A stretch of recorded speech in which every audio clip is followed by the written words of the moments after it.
Muraho neza.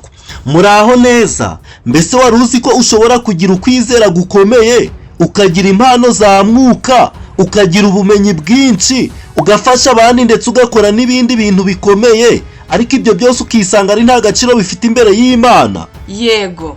Niyo mpamvu Pawulo mu rwandiko rwa mbere yandikiye Abakorinto igice cya 13 yafashe umwanya uhagije wo gusobanura uburyo ibyo bishoboka.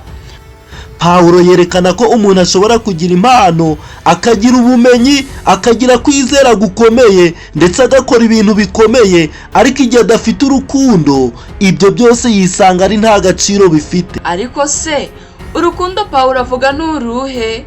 Ese ni rwa rukundo rugaragarira mu magambo meza? Ese ni rwa rukundo rushingiye ku byiyumvo? Cyangwa ni urukundo rufite imbaraga zo guhindura imibereho yacu, imibanire yacu n'abandi ndetse n'imibereho y'itorero? Uyu munsi tugeze ku kigisho cya 7. Ni ikigisho kivuga ngo Ibiranga Urukundo. Muri iki kigisho turareba impamvu urukundo ari ingenzi cyane, icyo urukundo rukora, icyo urukundo rudakora, uburyo ibyo byose bigaragara mu mibereho ya Yesu Kristo, n'impamvu Pawulo asoza amagambo ye ku rukundo atwibutsa amagambo y'icyo kwibukwa aho agira ati: ariko none hagumyeho kwizera n'ibyiringiro n'urukundo, ibyo uko ari bitatu, ariko ikiruta ibindi ni urukundo. Ibyo biboneka mu rwandiko rwa mbere Pawulo yandikiye Abakorinto igice cya 13 umurongo wa 13. Imirimo dukora ni ingenzi pe, baririmbyi babwiriza abadiyakoni namwe nshuti bakuru b'itorero, igirira akamaro abacuti banjye, ariko si izaduhesha ubugingo. Umutima wawe niyo nsinzi yawe. Urukundo rushobora gutsinda ibintu byose. Niyo mpamvu Pawulo yari afite byinshi byo kuruvugaho. Ijambo rikomoka kuri agapawo, ijambo rusange ry'Ikigiriki rikoreshwa mu isezerano rishya bashaka kuvuga urukundo, rigaragara inshuro 135 mu nzandiko ze. Uyu mubare ni hafi 1/2 cy'inshuro iri jambo rikoreshwa mu isezerano rishya. Ibi bikwiriye kugira icyo bitubwira ku nsanganyamatsiko ihatse izindi mu nzandiko Pawulo yandikiye Abakorinto. Hari imirongo myinshi yigaragaza cyane ivuga ku rukundo mu isezerano rishya, mbese nk'iyikurikira n'indi myinshi. Nyamara nta n'umwe muri yo wagereranya n'urwa mbere rw'Abakorinto igice cya 13. Mu cyumweru gishize twabonye ko igihe nta rukundo ruhari, ibintu byose ndetse habariwemo n'impano za mwuka nta gaciro biba bifite. Muri iki kigisho turarushaho kwimika mu rwa mbere rw'Abakorinto igice cya 13 no mu buryo butangaje hagaragazamo urukundo. Nk'uko tuza kubibona, urukundo si amarangamutima kuruta ko rwaba inyifato. Ni inyifato igomba kwigaragariza mu mibereho, mu bikorwa no mu magambo. Bitabaye ibyo ntacyo rwaba rusobanuye. Icyo urukundo ruri cyo mu by'ukuri ndetse n'icyo rukora cyigaragaje mu buryo bwuzuye mu mibereho ya Yesu. Ingingo ya mbere iravuga ngo urukundo ni ingenzi. Mu cyumweru gishize twarebye bike ku nsanganyamatsiko y'urukundo nk'uko iboneka mu rwa mbere rw'Abakorinto igice cya 13. Dukeneye kureba amagambo ya Pawulo ari hano tukarushaho kwimbika muri yo. Mu rwa mbere rw'Abakorinto igice cya 13, Pawulo ntabwo ari kuvuga ko kuvuga indimi, guhanura, gusobanukirwa, kumenya, kwizera ndetse no kugira neza ntacyo bimaze. Bari ntacyo bimaze iyo bitayobowe n'urukundo. Urukundo Pawulo ari kuvuga ntirugaragazwa mu nteruro nk'izi ngo nkunda inkeri, cyangwa nkunda inshuti zanjye, cyangwa ngo nkunda uwo twashakanye n'abana banjye. Nta nubwo ari kuvuga rwa rukundo tubona muri za filime, kandi si na rwa rukundo rugaragara hagati y'abantu badahuje igitsina, nubwo iyi mirongo yagiye ikoreshwa kenshi mu bibwirizwa byo mu bukwe bw'abashakanye. Uru rukundo ntirushobora gushyirwa ku rwego rwa za nkundo zigurumana, urwo gufasha abantu, urw'abanyamico myiza cyangwa kugirira abantu neza. Ni ukwitanga rwose ku bikorwa byacu, mu byiyumvo ndetse no ku bitekerezo, tukiyegura gukora Kristo na bagenzi bacu. Muri Matayo igice cya 24 umurongo wa 12, Kristo aduha umuburo. Yaravuze ati: maze kuko ubugome buzagwira, urukundo rwa benshi ruzakonja. Nicyo gituma agape ari ingenzi kandi ikaba ngombwa. Mu mbaraga za Kristo ntidushobora kureka ngo urukundo rukonje mu ngo zacu, mu matorero yacu no mu baturanyi bacu. dufite urugero rwa Kristo ku musaraba ubwo yadupfiraga. Ni uruhe rukundo rwaba rwiza kandi rufite imbaraga kurusha uru? Nubwo tudashobora na rimwe kugaragaza urukundo ruhwanye n'urwo, birumvikana ko kubw'ubuntu bw'Imana dukwiriye guharanira kurugaragariza mu mibereho yacu bwite ku rwego dushobora kugeraho. Ingingo ya kabiri iravuga ngo icyo urukundo rukora. Mu rwambere rw'Abakorinto igice cya 13 umurongo wa 4 kugeza 7 ni umugabane w'ingenzi w'iki gice cyose. Pawulo yibanda ku bintu biranga urukundo. Yerekana icyo urukundo ari cyo ndetse n'icyo rutari cyo, cyangwa icyo urukundo rukora ndetse n'icyo rudakora. Afata urukundo akaruha imikorere ya kimuntu kugira ngo dushobore kurabukwa uburyo umuntu wuzuye urukundo ruyobowe na mwuka yifata. Mu kugaragaza urukundo kwe, Pawulo akoresha uruhererekane rw'inshinga. Kuri we, urukundo rujyana n'ibikorwa kuruta ko rwaba ari ibyiyumvo cyangwa amarangamutima. None se ubwo urukundo rukora iki? Icya mbere, urukundo rurihangana. Kwihangana kuvugwa hano ni ukwihangana ugira ndetse no mu gihe ugoswe n'ibihe bikuruhije. Nanone kwihangana kugaragaza ubushobozi bwo kwihanganirana. Icya kabiri, urukundo rugira neza. Amagambo asangiye igicumbi n'iri akunze gukoreshwa cyane muri Zaburi basobanura kugira neza kw'Imana guhurijwe hamwe n'imbabazi zayo. Mu kuvuga ko urukundo rugira neza, Pawulo aba ashaka kuvuga ko urukundo umuntu akunda abandi rugomba gukurikiza impuhwe n'imbabazi Imana itugirira. Icya gatatu, urukundo rwishimira ukuri. Iri jambo ryerekana ubushobozi bwo kubaho wishimye uri kumwe n'undi muntu. Icya kane, urukundo rubabarira byose. Abahanga bamwe bemeza ko iri jambo risobanura gutwikira, by'umwihariko kubika ikintu mu buryo bw'ibanga, binafite ubusobanuro bwo kurinda, cyangwa se kwihanganirana bifite ubusobanuro bwo kutagamburura. Icya gatanu, urukundo rwizera byose. Iri jambo rituruka ku gicumbi kimwe n'iki jambo ry'Ikigiriki rivuga kwizera. Mu cyerekezo cy'urwambere rw'Abakorinto igice cya 13, kwizera byose bisobanura kwizerana.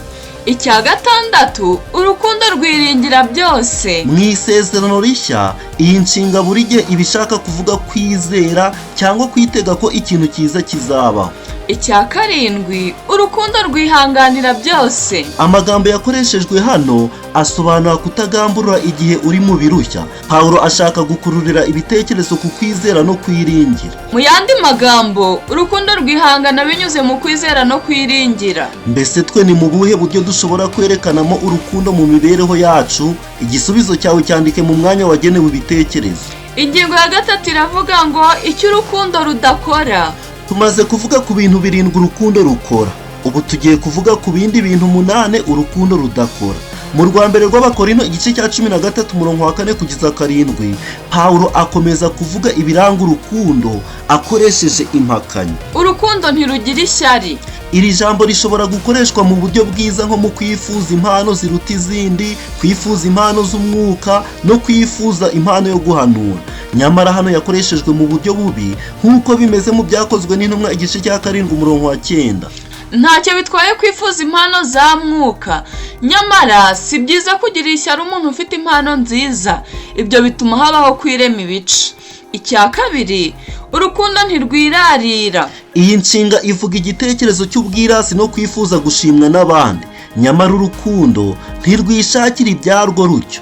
Icya gatatu, urukundo ntirwihimbaza. Iyi nshinga ikoreshwa mu rwambere rw'Abakorinto igice cya 8 umurongo wa 1 mu magambo ya Pawulo azwi cyane ngo ubwenge butera kwihimbaza ariko urukundo rurakomeza.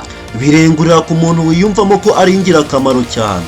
Icya kane, urukundo ntirukora ibiteye isoni. Iyi nshinga ishobora kugira ubusobanuro bwinshi. Nubwo bimeze bityo, muri rusange isobanura gukora ibinyuranye n'amategeko agenga umuryango mugari w'abantu ndetse n'imico mbonera mu buryo bukojeje isoni, buteye ikimwaro, butiyubashye cyangwa budakwiye. Birashoboka ko Pawulo ari kuvuga ku myitwarire y'ubwirasi no kutagira ikinyabupfura Abakorinto bo ku rwego rukomeye bagaragarizaga bo ku rwego rworoheje. Icya gatanu, urukundo ntirushaka ibyarwo. Ibi bisa n'ibyo Pawulo avuga mu rwambere rw'Abakorinto igice cya 10 umurongo wa 24 aho agira ngo ntihakagire umuntu wizirikana ubwe ahubwo azirikane na mugenzi we. Urukundo rwemera kuzibukira ibyo rufitiye uburenganzira kubwo kwitangira abandi nk'uko twabibonye mu kigisho cya 5.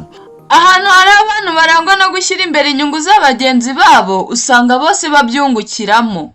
Icya gatandatu, urukundo ntiruhutiraho. Iyi nshinga ishaka gusobanura imiterere y'imbere mu muntu yerekana umuntu urakara vuba iyo hagize umushotora. Ibi bisobanuye ko urukundo rutarakara vuba cyangwa mu buryo bworoshye.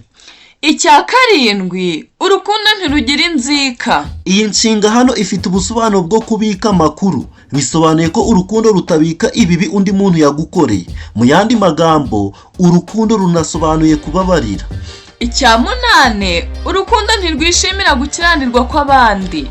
Usibye kuba urukundo rwirinda kubika ibibi by'abandi, ntirunabyishimira. Igihe mu by'ukuri dukunda abandi, ntitunezezwa n'amakosa bakoze, ahubwo dushaka uko twabafasha. Ingingo ya 4 iravuga ngo ibiranga Yesu. Iyo dusomye mu rwambere rw'Abakorinto igice cya 13 umurongo wa 4 kugeza 7, dushobora kwiyumvamo ko dushobowe igihe tumaze gusobanukirwa ko ku rwego ruto cyangwa runini tudashobora kugaragaza ibi bintu byose biranga urukundo. Birashoboka ko igihe Pawulo yandikaga urwambere rw'Abakorinto igice cya 13 mu bitekerezo bye harimo Kristo. Mu by'ukuri Kristo wenyine niwe wahishuye mu buryo butunganye ibyo bintu byose biranga urukundo. Bityo rero ntibisubirwaho ko ibyo Pawulo yerekana nk'ibiranga urukundo ari nabyo biranga Kristo. Iyo dusomye imirongo itandukanye yo muri Bibiliya twigiramo byinshi birebana n'urukundo. Imana ni urukundo. Iradukunda cyane ku buryo yatanze umwana wayo w'ikinege. Yesu ni ukwigaragaza kuzuye k'urukundo. Niba dushaka kumenya uko urukundo rwigaragaza, tugomba kumara umwanya muremure twitegereza Yesu. Niduhanga amaso cyane ku buryo Yesu agaragaramo mu isezerano rishya, tuzasobanukirwa ko ibintu byiza byose biranga urukundo bivugwa mu rwambere rw'Abakorinto igice cya 13 biboneka muri we. Yesu arihangana. Mu rwambere rwa Timoteyo igice cya 1 umurongo wa 16, Pawulo yaravuze ati, ariko icyatumye mbabarirwa ni ukugira ngo Yesu Kristo yerekanire muri nge uw'imbere kwihangana kwe kose. Yesu agira neza. Bibiliya ivuga ko umwami agira neza. Ijambo mwami rikoreshwa muri uyu murongo rirengurira kuri Yesu. Mu Kigiriki amagambo ngo agira neza ava mu ijambo ry'Ikigiriki rikomoka mu gicumbi kimwe n'inshinga kwerekana ineza, nk'uko biboneka mu rwambere rw'Abakorinto igice cya 13 umurongo wa 4. Yesu yishimira ukuri.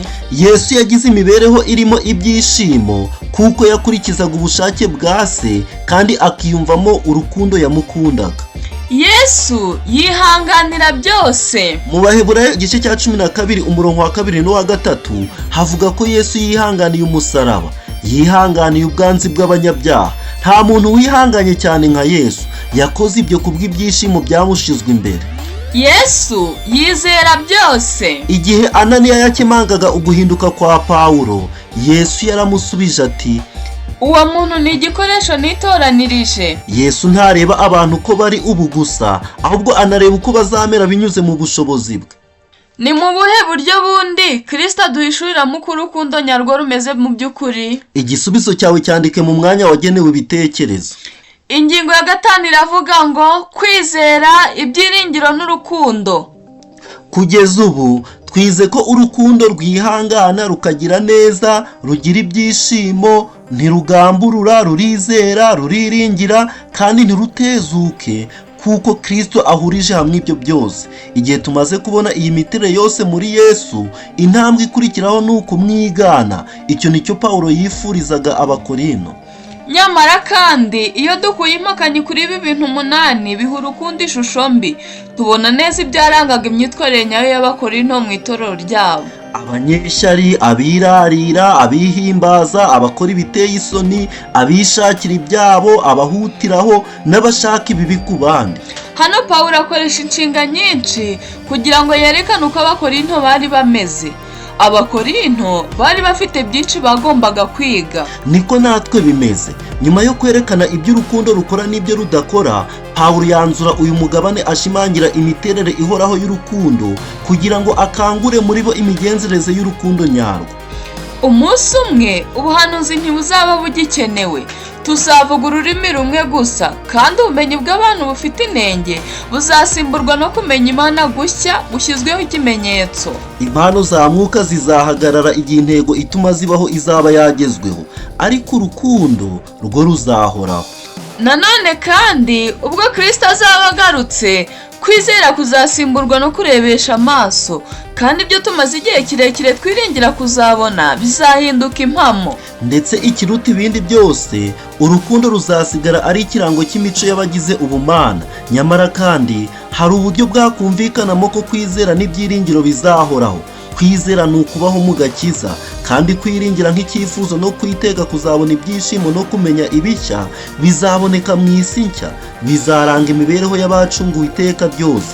Nyamara urukundo rw'Imana ntiruzigera rushira. Vuba bidatinze tuzabona umwami wacu amaso ku maso. Kugeza ubwo umunsi uzaba ugeze, twitezweho ko imibereho yacu isobanurwa n'iyi mico itatu: kwizera, ibyiringiro n'urukundo. Ibyo bintu uko ari bitatu byerekana ukuzura kw'imibereho ya gikristo binyuze muri mwuka. Niyo mpamvu byakunze kuvugwa mu bakristo. Nubwo bimeze bityo, urukundo ruruta byose.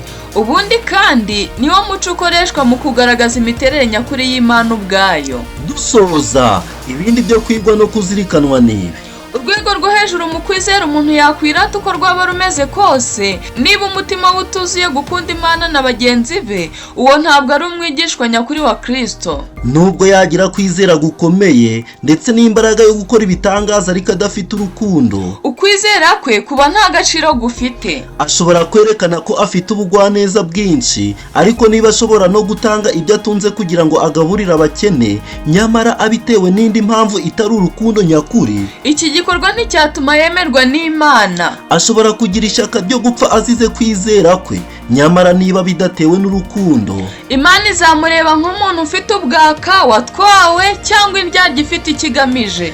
dufite ibibwirizwa byinshi. Igikenewe cyane kurusha ibindi ni ugukunda abari kurimbuka, rwa rukundo ruturuka ku mbaraga ikungahaye iva ku ntebe y'ubwami y'Imana. Ubu Kristo nyakuri bukwiza hose urukundo binyuze mu mpagarike yose uko yakabaye. Ukora kuri buri mugabane w'ingenzi: ku bwonko, ku mutima, ibiganza bifasha, ibirenge. Bushoboza abantu guhagarara bashikamye aho Imana ibasaba guhagarara, kugira ngo badategurira ibirenge byabo inzira zitaringaniye, kuko bitagenze bityo ibirema byayoba inzira. Urukundo rugurumana Kristo akunda bari mu nzira yo kurimbuka ni ubugingo ku bukristo uko bwakabaye. Urukundo ruseseka ruva mu mutima wa Kristo nirwo rwonyine rushobora gukiza. Umuntu urwo rukundo rutemberamo nk'uko amatembabuzi atembera mu giti cyangwa amaraso mu mubiri, uwo niwe ushobora kugarura umutima wakomerekejwe. Imana idushoboze kugira umutima urimo bene urwo rukundo, mu izina rya Yesu, Amen. amen.